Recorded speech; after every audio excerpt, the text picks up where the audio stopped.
Jnanatimirandasya Gyananjana Salakaya Tatsuritam Jena Tasmai Sri Gurave Namaha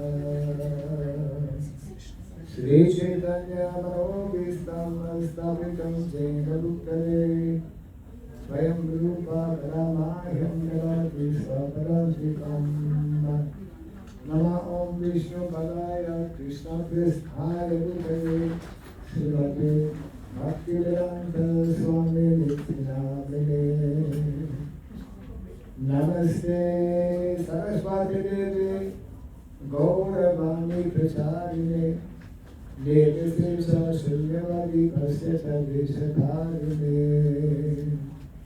Jaya Sri Krishna Chaitanya Prabhu Nityananda Sri Advaita Radha Srivasati Gaura Bhakta Vrinda Hare Krishna Krishna Krishna Hare Hare Hare Rama Rama Rama Hare Hare.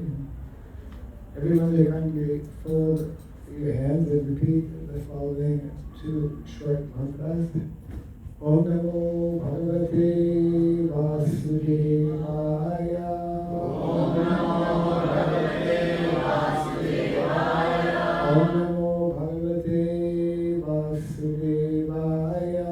Om Namo Bhagavate Vasudevaya. Om Namo Bhagavate Vasudevaya. Om Namo The second mantra is less known. It's coming up on the board, that's why it will make it easy. Om Surabhyay Namaha. Om Surabhyay Namaha. Om Surabhyay Namaha. Om Surabhyay Namaha. Om Surabhyay Namaha. Om Surabhyay Namaha. Mukam karoti vasalam pavam nangayate yakripadamaham vande Sri Gurum Dinakaram yakripadamaham vande Sri Gurum Dinakaram. Hare Krishna Hare Krishna Hare Krishna Hare Krishna Hare Krishna Krishna Krishna Krishna Krishna Hare Hare Hare Hare Hare Rama Hare Rama Hare Rama Hare Rama Rama Rama Rama Rama Hare Hare Hare Hare. So thank you very much for coming to the program today. It's a weekday. Normally devotees come together on the weekend, usually Sunday, sometimes Saturday. And thank you for the organizers for kindly inviting us to speak a little bit. As mentioned a little earlier,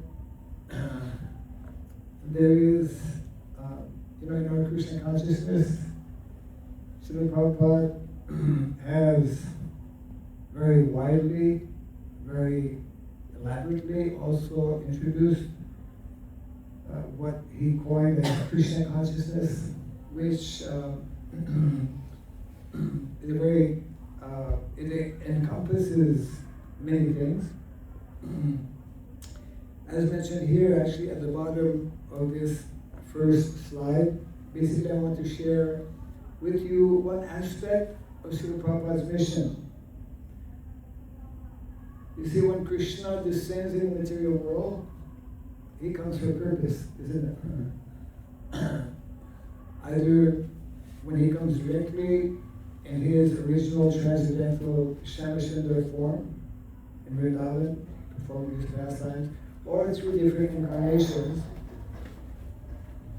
the Lord descends in the material world as nicely explained in the Bhagavad Gita. Dharma samsthapanasaya sambhavami yuge yuge. Isn't it? We establish the principles of Dharma. So the mission of life actually is to understand what is that mission of Dharma. What is actually Dharma? And therefore we have great personalities, acharyas, who are there to actually explain to us, facilitate our taking up this mission of Dharma. Basically, that is meant to be the mission of life. Lord Chaitanya Mahaprabhu, who appeared 500 years ago, has very nicely summarized, and of course whenever I have an audience, as I have today, primarily connected with Bharat Varsha, so that famous verse, all of you knowing, Bharat Pumavite Hoya Manusya Jana Bazar, Janma Sartat Kori Kora Parapakar. So there are two aspects actually very important in this instruction. Janma Sartat Kori, individually, personally, all of us being eternal spirit souls, we are meant to take up the mission of life by endeavoring to advance in higher consciousness, we call self-realization, by reading and studying these transcendental literatures, of course, beginning with Bhagavad Gita, so many others are there as well. By associating with devotees, we have so many specific instructions given how we can actually purify our consciousness and elevate ourselves to the point that we can be successful in this human form of life by qualifying to go back, isn't it, to the loka, Vrindavan, to the spiritual world. So that is one most important mission, that is everyone's mission in life. And simultaneously, as instructed by Lord Chaitanya Mahaprabhu, Kora Para Upakar. Upakar means welfare activities. In one lecture, Srila Prabhupada mentioned those who are doing social work, they should actually join this Krishna consciousness movement, because that's the real social work that needs to be done. Means bringing to as many people as possible this message, introducing this mission of life that we take up individually and personally, so that more and more people can be successful in this life. So Srila Prabhupada, we all know, he is known as the spiritual ambassador of Vedic culture, especially in the Western countries. All of us are here today, beginning with myself, in a foreign body, foreigner body. Of course, we're all foreigners in the interior world. We don't actually belong here. And he has given us so many important instructions. So this evening, I'd like to summarize some key aspects which are very much connected with what Srila Prabhupada mentioned a number of times. He again repeated this in the last few weeks of his physical presence with us in Vrindavan. I'm referring to what is called Varnashrama Dharma. That is an integral part of Sanatana Dharma, isn't it? That's a very big topic and a very essential topic for all of us. Prabhupada actually stated a number of times that 50% of his mission remain unfulfilled. That is establishing Varnashrama Dharma.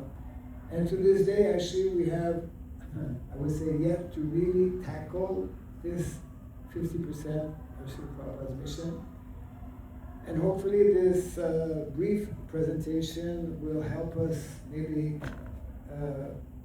get more clarity as to what this aspect of Srila Prabhupada's mission is. And regardless of where we may be, majority of our devotees and majority of the population on the planet nowadays are living in urban centers, in cities around the world. And therefore it may seem initially kind of irrelevant, why does Maharaj want to speak about villages? We have no connection with villages. That's part of the problem, actually. We need to know that there's all of us, even though we are not living at present, I'm curious to know how many of you have connection now, or maybe when you were in India with villages. Anyone here coming from village? No one. My God, is it? Some of your parents must be connected with villages. No. Okay, it's high time to bring. Small town, Maharaj. Huh? Very small town. Small town. Okay. Okay, well, that's, I suppose, getting somewhat close to village. I mean, compared to big metropolitan area, which has become the standard all over the world, and of course in India as well, all the major cities. So the answer to this question means nobody actually is connected with villages, highlights the need for discussing why in our Vedic culture this is a very crucial and fundamental aspect that many of us, most of us, have actually forgotten. And we leave a few minutes for questions. I need to be reminded like 10 minutes before the clock stops. Means 7:20, I suppose. Yes. Right? So kindly try to follow. It's quite simple. I'm bringing up some important aspects that will, hopefully by the end of this presentation, will give us a little glimpse, a little understanding as to why Srila Prabhupada spoke about 50% of his unfulfilled mission. We've already successfully chanted the 2 mantras. The reason I introduced this second mantra, because some of you may say, what is this mantra? So this is glorification actually of Mother Surali. Mother Surali is the original cow in Goloka, in the spiritual world. All the different species of cow on this planet and throughout the universe actually, their origin is Mother Surali. And also known as Kamaduk, who fulfills all desires. And as we will see in the presentation, this is one of the, I would say, modern tragedies. Modern civilization has taken us away from aspects of the Vedic culture that are actually foundational for the Vedic culture to be existing, to be thriving, which it is not, unfortunately, in modern day society. This is a picture actually of a painting from Cambodia. Anyone has been to Cambodia? Large, okay, very good. You've been to Angkor Wat, I suppose. Yeah. Right. The largest Vishnu temple in the world is in Cambodia. Larger than any Vishnu temple in India. Amazing, actually. So they still very much follow the more traditional, simple village lifestyle. We have a number of villages, initiatives in different countries. I'm just quickly bringing them up. This is a limited list. where devotees are taking different initiatives to reintroduce this aspect, this most important aspect of our Vedic culture. So this is being presented in bullet points. I'll speak briefly on Sanatan Dharma, that is meant to be understood in two aspects or in two features. Secondly, I will try to highlight why Vedic culture is primarily an agrarian-based culture. Number three, we need to understand, to know what our Shastra is describing as the three gifts of nature. Four, we also need to know what are the four Vedic sciences called Chaturvidya that actually make up, when one is trained in these three sciences, or four sciences rather, then one can properly establish Vedic society. And number five, we also need to understand how Srila Prabhupada many years ago introduced the concept of four movements or four phases. When we understand these four phases, then we can more easily understand where we are going or where we are supposed to go. And then, if time allows, some references, statements from some of our acharyas. So Sanatan Dharma and two features. Yesterday, actually, we gave a whole seminar on the topic of Sanatan Dharma. We will not repeat this today, but we'll try to basically highlight something that in the early days of my Krishna consciousness, when I joined in 1974, of course, we were reading Srila Prabhupada's books. Not that many books were translated at that time, but we all knew and all heard about Varnashrama, Varnashrama Dharma, Sanatana Dharma. But it took me actually not only many years, but many decades to actually begin understanding this dimension or aspect of Sanatana Dharma in terms of needing to understand the two features. What are the two features of Sanatana Dharma? First of all, it begins in terms of the material dimension of Dharma.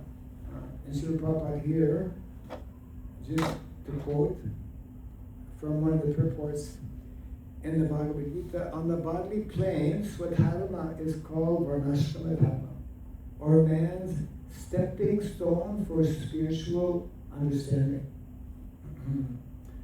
In one purport, Srila Prabhupada explains how Vedic culture is necessary to help bring one from lower consciousness. Prabhupada mentions animal consciousness. Lower consciousness means animal consciousness. Bodily consciousness means animal consciousness. So Vedic culture is there to bring individuals from animal consciousness to human consciousness. And then from human consciousness to spiritual consciousness. And then there's another level. To bring everyone from spiritual consciousness to devotional consciousness. There's a big difference which is nicely explained in the Bhakti Raghav Swami next devotion by Raghav Swami. And just to finish on this aspect, human civilization begins from the stage of Varnashrama Dharma. There are many statements, I'm sure you have either heard or read, how one is not considered civilized if one is not connected with or part of Varnashrama Dharma. So that's on the material level, material norm. On the spiritual side, we refer to Dharma as Jaiva Dharma. Jaiva referring to the Jiva. the Dharma of the soul. And of course, this is nicely explained by by Lord Chaitanya Mahaprabhu, Jivaya Swarup Hoy Krishna Nityanasa. So these are the two levels, because we're all sitting here, we are having these two realities, isn't it? We have this material body, we are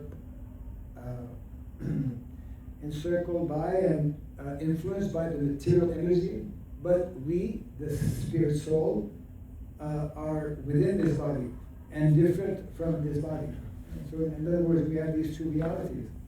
Krishna explains actually in the 7th chapter of the Bhagavad Gita, real knowledge is to understand the difference between matter and spirit, the origin of both and the relationship between them.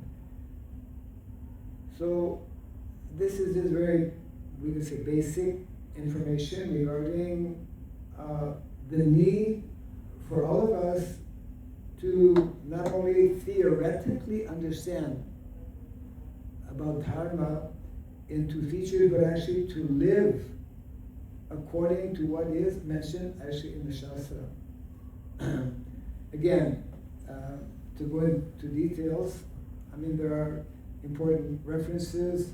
One of them, which I always like to highlight, is in the 7th canto. 7th canto of the Srimad Bhagavatam. There are 5 very important chapters spoken actually by Narada Muni. Narada Muni is one of our foremost teachers. He's one of the 12 Mahajans, Acharyas, and he very elaborately explains to Yudhisthira Maharaj about Dharma. I highly recommend all of you to read, if you have not already, many wonderful purports. They are given by Srila Prabhupada. We might come back to that a little bit later on. So this is the first aspect which it is important to understand. And then of course the second one, how Vedic culture is primarily meant to be, or is actually, an agrarian-based culture. And we can just think about Vrindavan village, isn't it? Krishna in his original Shyamsundar form appears to perform his pastimes in Vrindavan. And of course we know that these pastimes in Vrindavan is in a small village where majority of residents, Krishna and Balaram in particular, and all of his cowherd friends are engaged in activities of cow protection. He is known as Gopala, Govinda. He cares and protects the cows. So Vrindavan village, we need to stop and give the necessary time to understand how Vrindavan village is actually representing these two dimensions of Dharma. Of course, Vrindavan is spiritual, but it is Bhoma Vrindavan. Bhoma Vrindavan means the Vrindavan in the material world. And even when Krishna, when they say, well, Krishna wasn't always in Vrindavan, he left Vrindavan when he was quite young. He went to Mathura, then he went to Dwarka, and he went to so many places, but he was residing in Dwarka. So why so much importance to Vrindavan? When we read the Krishna book, we can understand that even when Krishna is in Dwarka, although surrounded by so many servants, he has so many wives in Dwarka, but his mind is always in Vrindavan, isn't it? And Krishna is always attracted to Vrindavan and always wanting to return to Vrindavan. So this is a very important aspect, basically what I tried to explain in the first point of this presentation. These two aspects of Varnashrama Dharma and Jaiva Dharma, we find. We will see this especially more easily, we will understand when we speak about the 4 Vedic sciences, that's called Chaturvidya. Now this is something that I only discovered not that long ago when I was doing some research in India. And it is something that another of our great teachers, another of our Mahajans, this time Grandfather Vishmadev. Grandfather Vishmadev, as we know, when he is on his bed of arrows for many, many days, for many weeks actually, he instructs Yudhishthira Maharaj on the principles of dharma. Many very, very important instructions. So one of those is connected with the 3 gifts of nature. Modern day society has actually disconnected us with these 3 gifts of nature. Grandfather Vishmadev is telling that when one is living in connection with these 3 gifts of nature, when one properly honors and even worships these 3 gifts of nature, then one will be healthy, one will be opulent, and one will be happy. And we're all looking for happiness. We're all looking for peace of mind, etc. So what are those 3 gifts of nature? They are especially found when we follow and live in the recommended lifestyle of village. So naturally the first one, I'm sure many of you have guessed already, are cows, isn't it? Cows are described in so many places. Gava pratisabhutanam, Gava pratisabhutanam, all living entities, not only human beings, all living entities subsist on the presence of cows. No village can continue to exist for very long when there will no longer be cows or bulls, and that's happening. I was visiting many villages, again as part of the study I was doing a few years back. 108 villages actually in different states of India.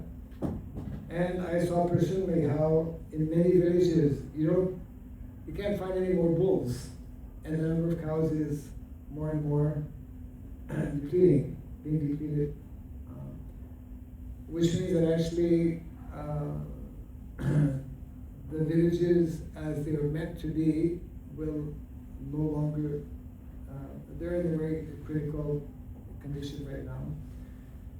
Secondly, and intimately, directly connected with cows, second gift of nature is land. And we should know these 3 gifts. The third actually is lending support to these 2.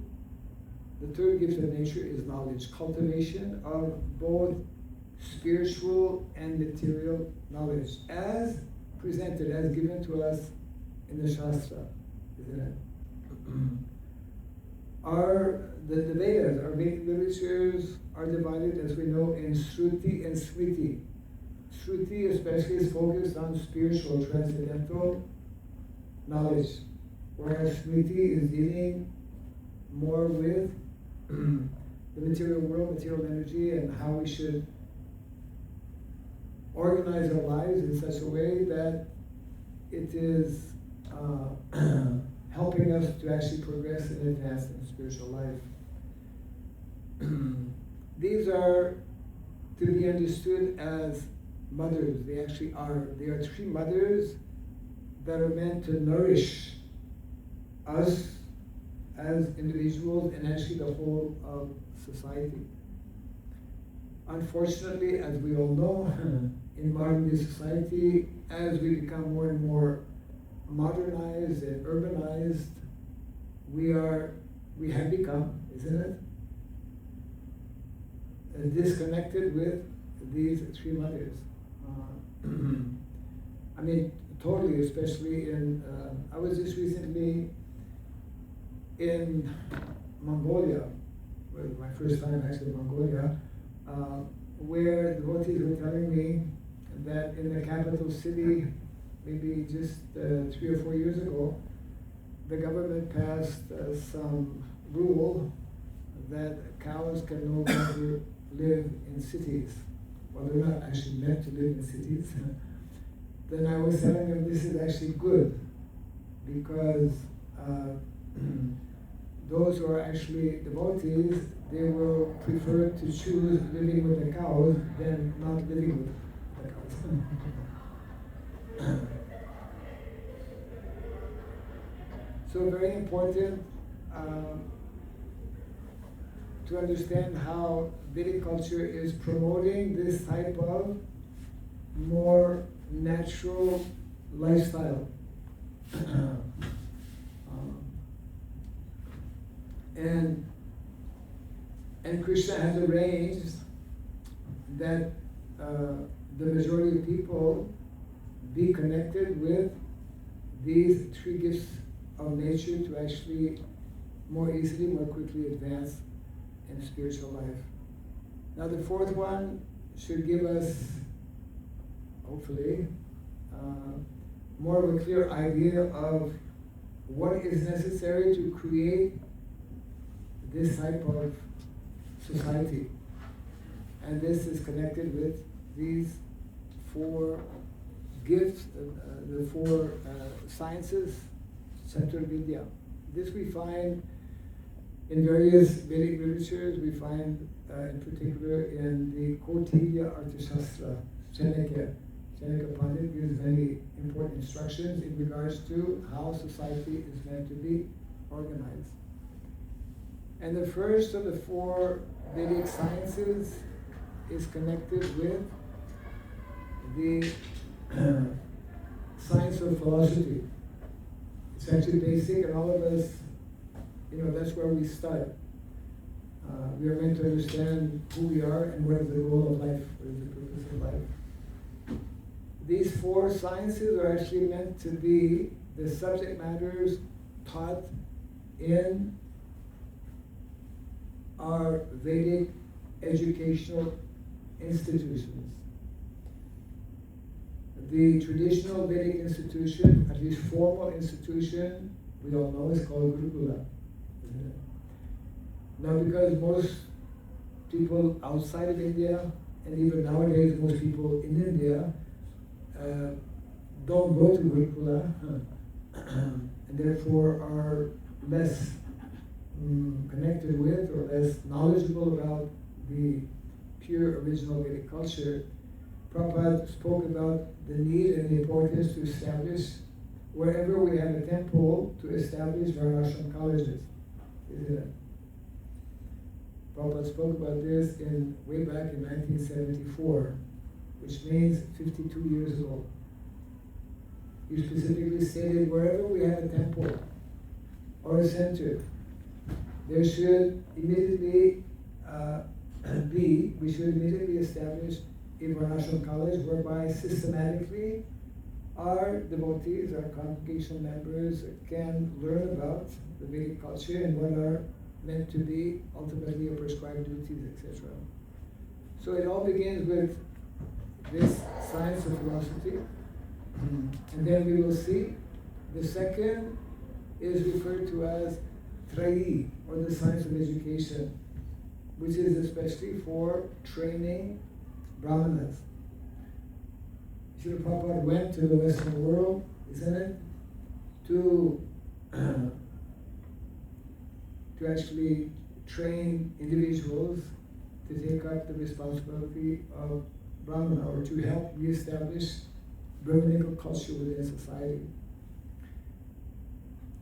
The third science is called Dandaniti, which is the science of politics, which is for especially Kshatriyas.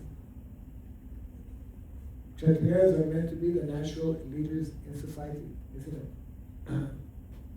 Lord Krishna spoke Bhagavad Gita to a Kshatriya, Arjuna. And we know how in the Vedic culture, one is meant to be not only a materially qualified leader, but also one is meant to be a spiritually qualified leader. And therefore we have the name Rajarshi. Krishna is referring to Arjuna as, or referring to this teaching of the science given in the Bhagavad Gita, especially given, presented to leaders in society, Rajarshis. And the fourth science is known as Varta, which is especially important, obviously, for householders. That is the science of agriculture, or the science of economics.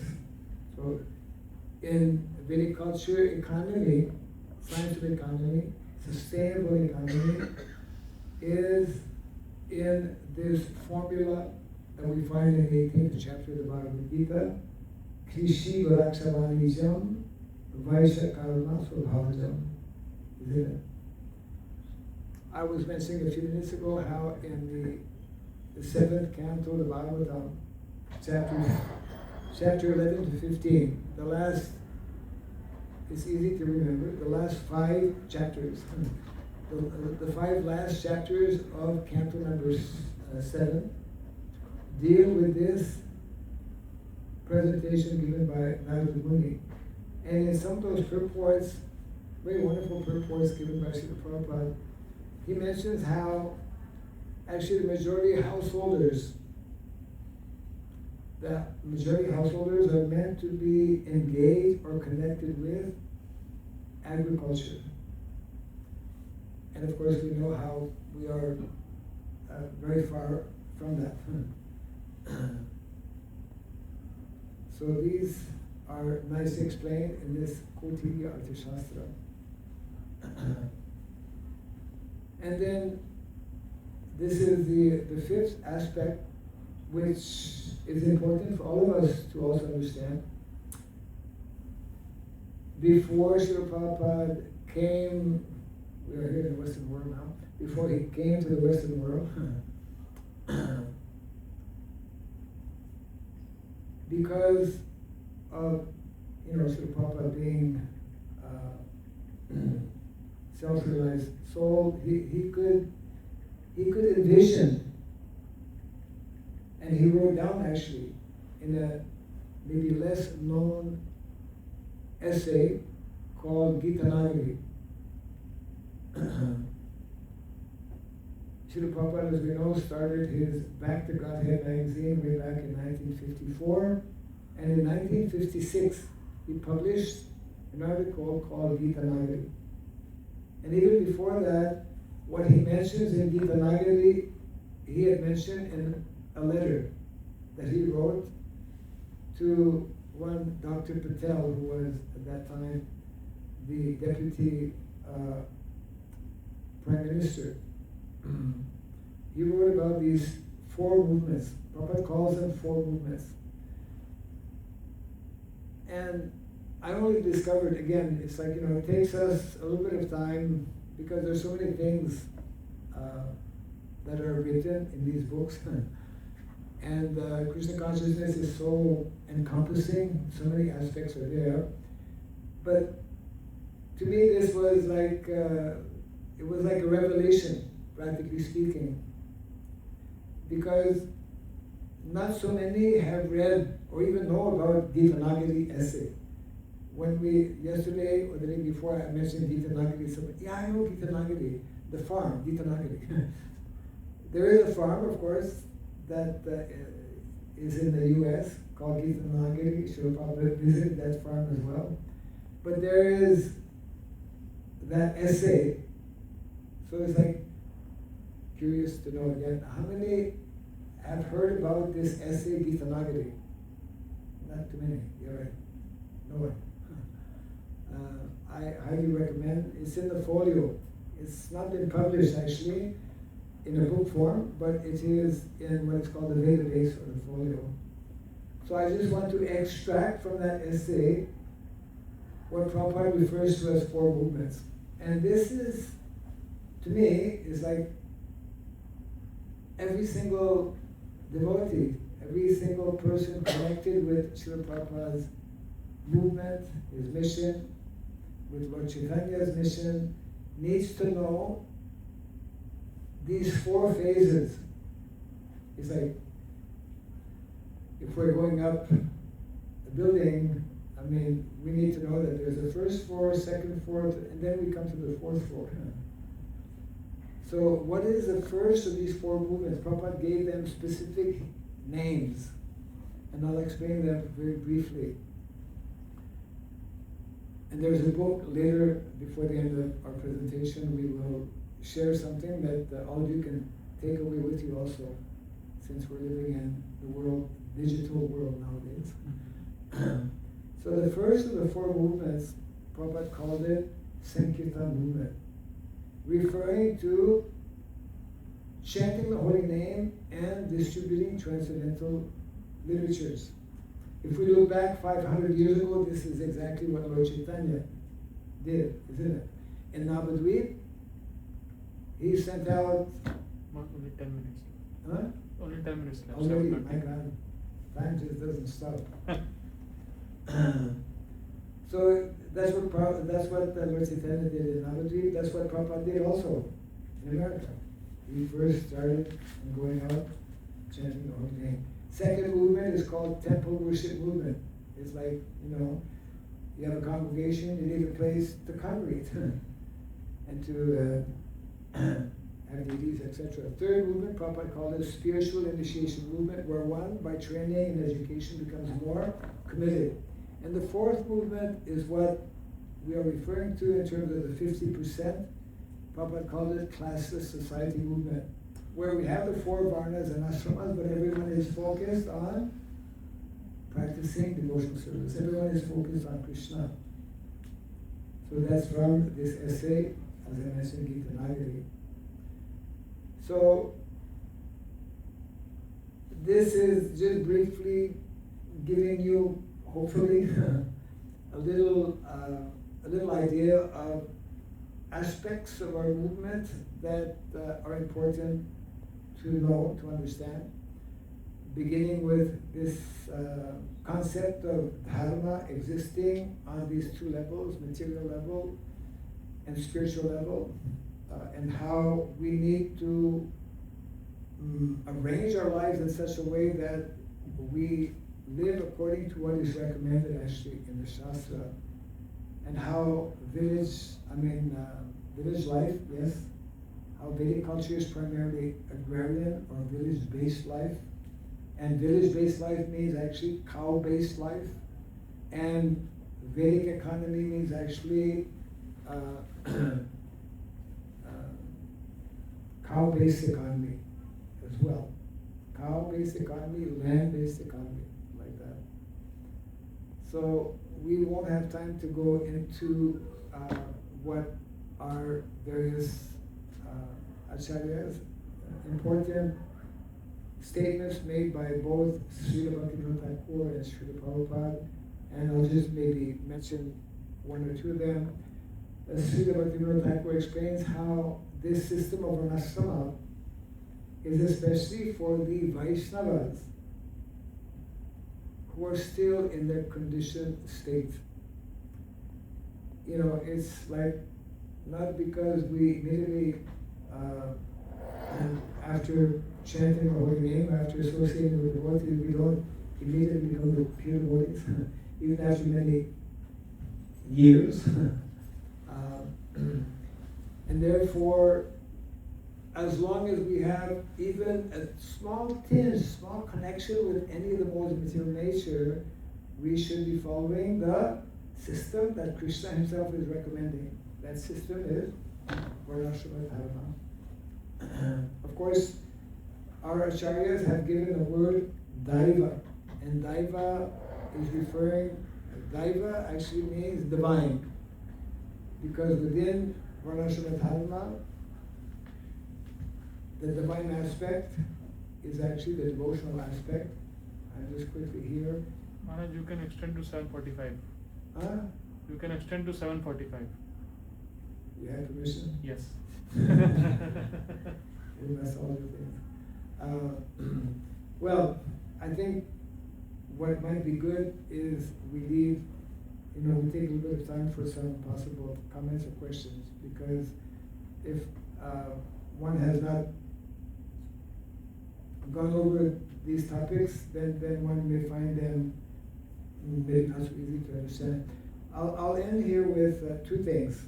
One is some of the books that are very important that speak on the subject matter, and highlighting the first one on the left that is called, it's difficult to see from there actually,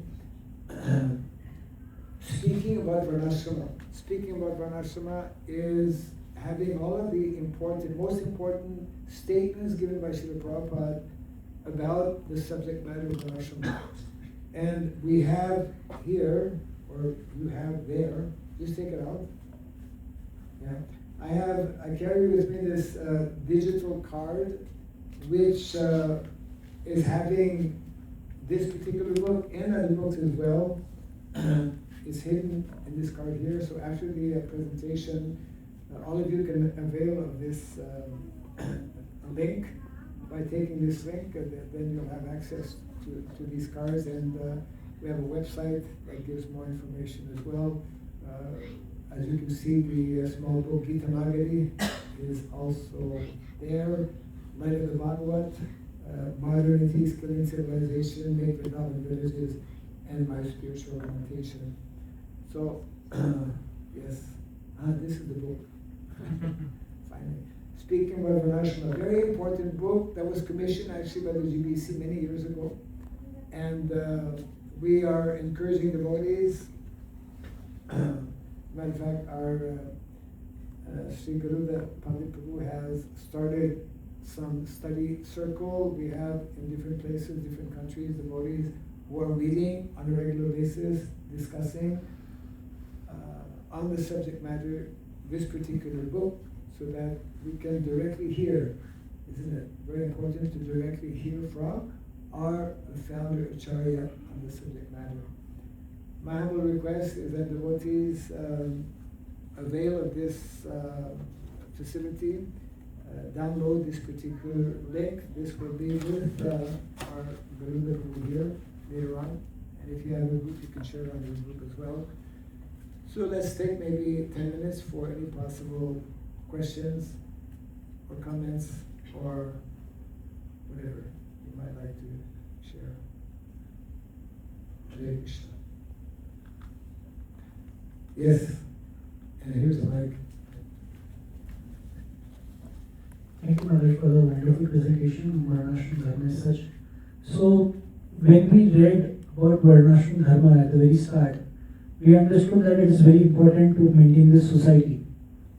But we have seen over the years, most of the senior devotees, they fail to speak about Varnashrama Dharma. They fail to speak on the Varnashrama Dharma. Fail. Yes. So they just focus on the devotional part. They don't focus on the Dandaliti, they don't focus on the Varta. And whenever someone talks about or questions about these things, they say that it is a deviation. Yes.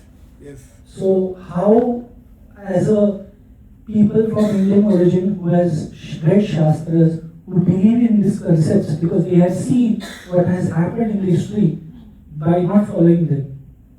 So how do we, it's a contradictory thing happening. Okay.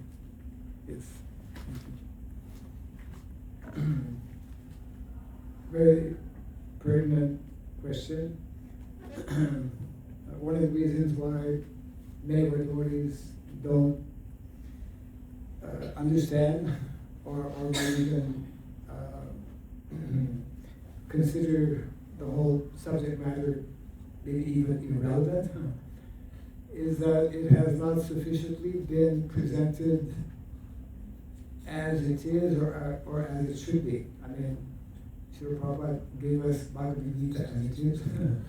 So we must follow in that same vein.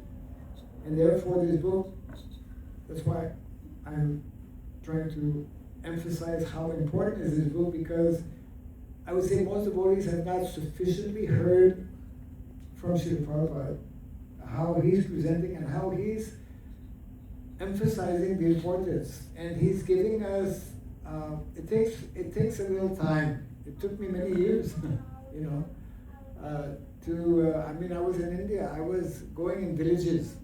I was connected with the Namhata development in the early days, since 1979. But at that time, even though I was going in villages, Varnashrama didn't click, didn't mean anything. So what helped me to understand,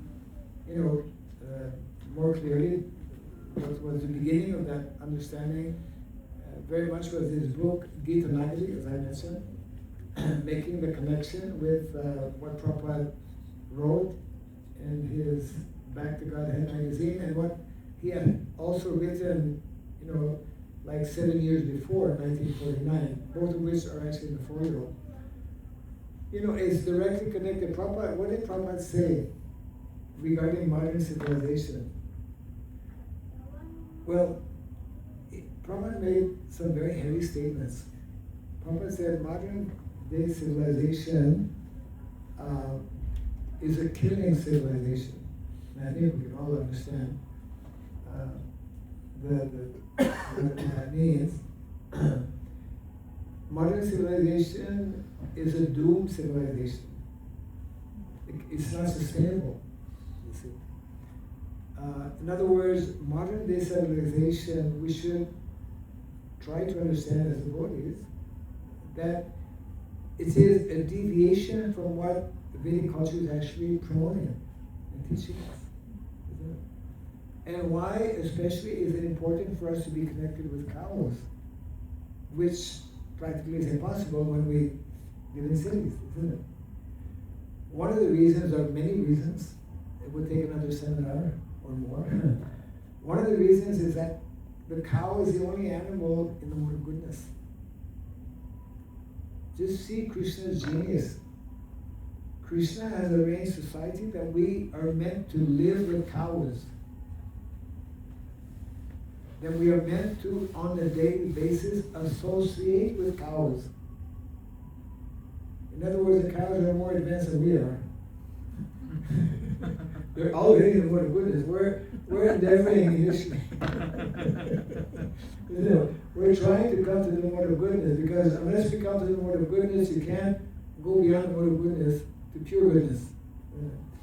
But our devotees generally they kind of put that aside, and they just want to swim in the ocean of the nectar of bhakti devotional service. Which is all very nice, but Prabhupada made many important statements. One of them you should know, because one devotee at that, in the conversation with Prabhupada was telling Prabhupada, we're followers of Lord Chaitanya. Lord Chaitanya just told us, Hare Krishna, be happy, preach and make your life perfect. We are Vaishnavas. Prabhupada immediately corrected, it is not so easy to be Vaishnava. It is not so easy to be Vaishnava, and to become Vaishnava, Varnashrama is necessary. We all know that actually bhakti, devotional service, Vaishnavism is beyond Varnashrama.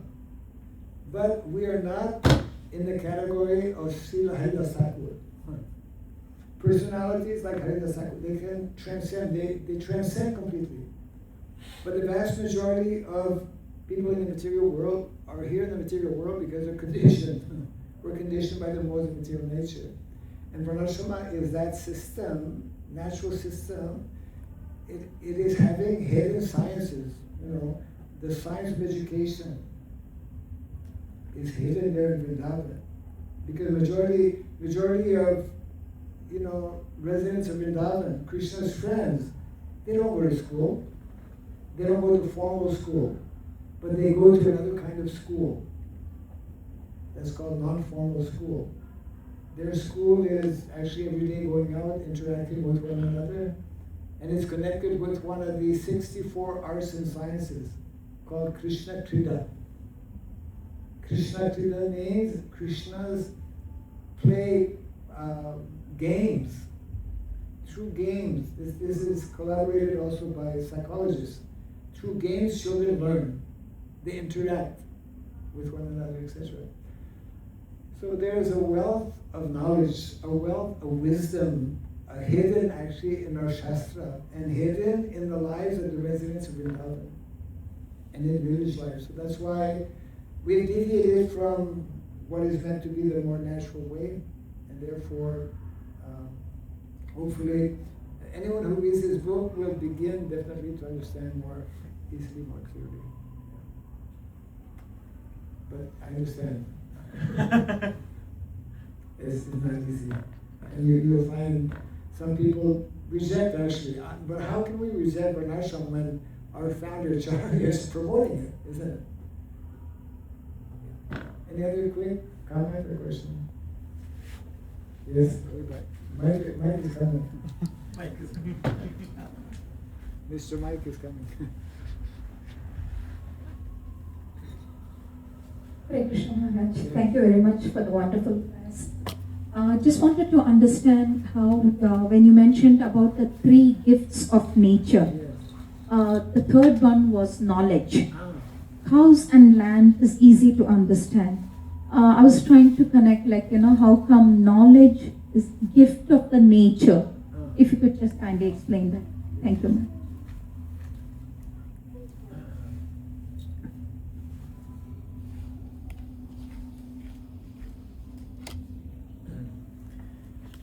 Yes, well, cows and man are part of nature. Knowledge is also a gift because knowledge is, by nature. By nature, we are meant to be, and we are actually, full of knowledge. Krishna is known as Ishvara Parama Krishna Sat Chit Ananda Vigraha, isn't it? So Chit means full of knowledge. When we gradually reawaken our original soul consciousness, isn't it? Our understanding of the spirit soul, then this knowledge, both spiritual as well as material. In the Srimad Bhagavatam, first canto, a very nice verse, Vasudeve Bhagavati Bhakti Yoga Prayojitaha Janayati Ashu Vairagyam Dhyanam Sayat Ahaitukam, causes knowledge. So knowledge is a gift that will actually automatically become revealed as we reawaken our original constitutional self. And as I briefly explained, the Vedas, Vedic knowledge, is giving us in full these 2 levels of knowledge: spiritual dimension of knowledge and material dimension of knowledge. So knowledge, when we gain knowledge, we become nourished, isn't it? So in the we could say that cows and man nourish us, especially materially, whereas knowledge, in addition to material knowledge, we are nourished spiritually, especially for the Atma, or for the soul. So in that sense, it is referred to as also a gift of nature, because it is bringing us back to our original nature. In other words, we have 2 original natures: our spiritual nature, which is meant to take us back to the spiritual world, and there's an original nature materially, which Krishna demonstrated. Krishna and the resident of Vrindavan demonstrated when we live that natural lifestyle, connected with the land, connected with the cows, and nourishing ourselves every day by hearing about Krishna, by hearing about Krishna's material energy and how it functions, how it works, then we become both spiritually and materially nourished. Yeah? Hare Krishna. So, okay, this will be the last one. Again, Mr. Mike is coming too.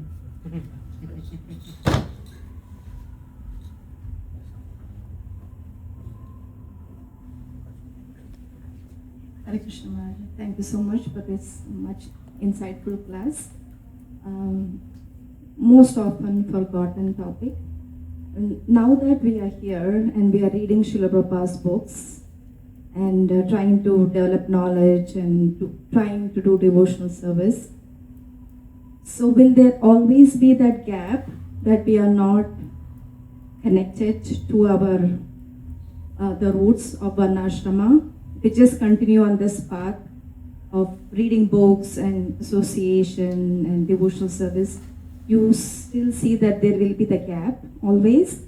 Or what could be the practical things that we can do to overcome that gap now that we are here? We don't have access to all that is described in the Varnashrama lifestyle.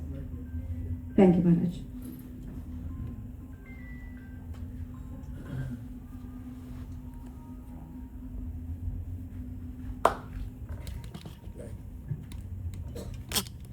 So if I understand correctly, your question has to do with, well, what can we do now in our present situation? Majority of our devotees actually don't have cows at home, cannot have cows, or are not connected with the land, etc.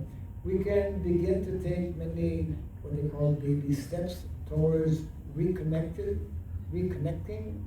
with these three aspects. Most of us as devotees, the third one in terms of cultivation of knowledge. I mean, if we simply continue every day to hear Srimad Bhagavatam as we are meant to do, or if we hear classes or read, then this aspect of knowledge, at least spiritual knowledge, is being met to some extent. In terms of cows and land, we can begin to do things. For example, Prabhupada explains how when we offer something to Krishna that is grown by our own devotees, the value of that flower that we offer to Krishna that we have grown maybe on our balcony, that we've taken the time to ourselves as devotees grow, is worth 100 times its value. Krishna appreciates 100 times more. Yeah. So we have devotees who live in high-rise apartments and they have a small garden inside, close to the window, inside their house. And just growing a few small things like, cherry tomatoes or a little bit of lettuce or something, reconnecting, even on a small scale, according to our respective situation, is so important. And we can be in contact possibly with some Goshala. We can introduce her in our lives. For example, most of us are using commercial, all kinds of commercial products which are actually unhealthy, which are actually very dangerous. I'm talking about commercial soaps. There are natural soaps. We have more and more devotees in India and other places making what they call Panchagavya projects. So every day we use incense, isn't it? We have an altar at home, but most of us we're not conscious sufficiently. We should be using natural devotee-made actually incense. Many of our devotees make incense, as opposed to chemical-based incense, which is actually one of our devotees in Bali practically died a few years ago because he was mixing that chemical incense, which is very bad for the health. Toothpaste. I mean, there's a long list of things that we can begin to do, even the clothes that we wear. Most of us are wearing toxic cloth, So many of these things are mentioned in this link that I was telling about a little earlier. If you download this link, then there's a website where we have some practical ways by which anyone, regardless of where we are living, can begin to introduce more sattvic type of practices.